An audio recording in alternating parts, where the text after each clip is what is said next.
could be doing so many different things to help improve stability and security in the Balkans, but instead, I think what they want is like Serbia to be like a Venezuela type satellite for them.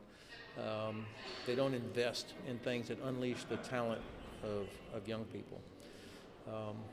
But I do believe that the two presidents of Serbia and Kosovo, for example, they need opportunity, they need space to negotiate. And so I think everybody should kind of back away and give them space so that they can do what the presidents of Greece and North Macedonia did, that kind of courage. But that means that the West also has to provide help, the opportunity for Western integration.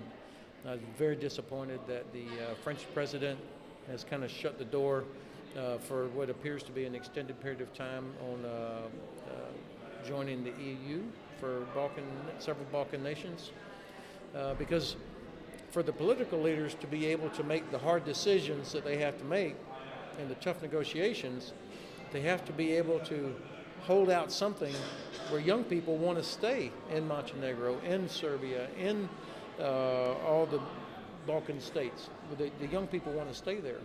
So that's why this Western integration was really important. What I know for a fact, after visiting Montenegro, I visited the seaport there that was so important, and then I walked through those mountains in the area. No wonder people in Montenegro are so tough to be able to survive and fight and live in rugged terrain, but on a beautiful coast. We talk about the shared values of NATO is what keeps everybody together. The electoral process that we all trust, a judicial process that we all trust, a media that's active and holds people accountable. I think Montenegro will have to address those kind of concerns, and so what you're doing to continue to press for transparency in how the government operates is an important part of that. Can Montenegro cause World War III, as Donald Trump said? No. No. Obviously, I wish he had not said that. It was not helpful, and I suspect if you ask him tomorrow, he'll have a different response. I'm sure of that. You mentioned that French President Macron said that, he said that NATO is brain dead. Do you expect, if we have in mind that they stopped the negotiation process for Macedonia and Albania, do you think that he will stop the process of open doors in NATO after Macedonia joins as a 30th member? No, I don't think so. I think that he got such a negative backlash from so many other European countries that I don't think that he would do that. Now, he does make some good points that need to be addressed, and I think the alliance is addressing those. Will be addressing those points. First and foremost, what we really need is very strong, positive American leadership, where nobody doubts for 1 second that the United States is completely committed to NATO, completely committed to Europe. It's in our own best interest.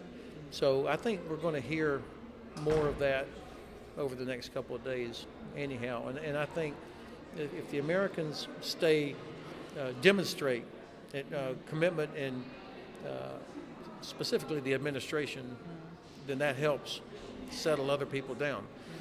Now, there's no doubt that the American commitment has increased over the last 3 years. There are more American troops in Europe now than there were 3 years ago, more spending by the Americans in Europe than there was 3 years ago. So there's a kind of a disconnect between what's tweeted and what is actually happening on the ground. I would like to see that gap close so that the tweets match the action and people are no longer confused. I will also have a question regarding Macron's policy towards EU. He presented his plan about new negotiation process. Do you think that plan is good, or should we keep the existing one in action? So I think what needs to happen is that with or without the EU, Western European nations and the United States should continue to invest in a bilateral or multilateral way, if necessary, into the Western Balkans.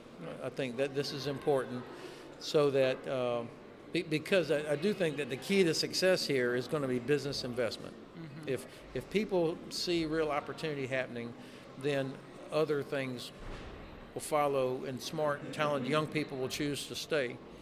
And then you can talk about improving the different processes, but you don't want people to lose interest. Mm-hmm. That's the key. Yes. We don't want the Balkans to lose interest in Western integration.